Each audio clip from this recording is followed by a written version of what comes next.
সামর্থ্য থাকা সত্ত্বেও যারা কুরবানি করে না তাদের ব্যাপারে নবী করিম সাল্লাল্লাহু আলাইহি ওয়াসাল্লাম ইরশাদ করেন, মান ওয়াজাদা সাআতান ওয়া লাম ইউযাহি ফালা ইয়াকরাবান্না মুসাল্লানান।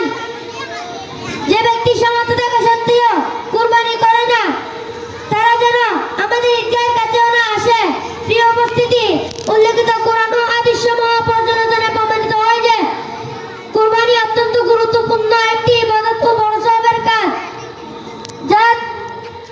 যার দ্বারা আল্লাহর সন্তুষ্টি এবং নৈকট্য ও পরকালের ভয়াবহ শাস্তি থেকে মুক্তি পাওয়া যায়। সুতরাং যারা সামর্থ্য থাকা সত্ত্বেও কুরবানি করে না তারা তাদের দিয়ে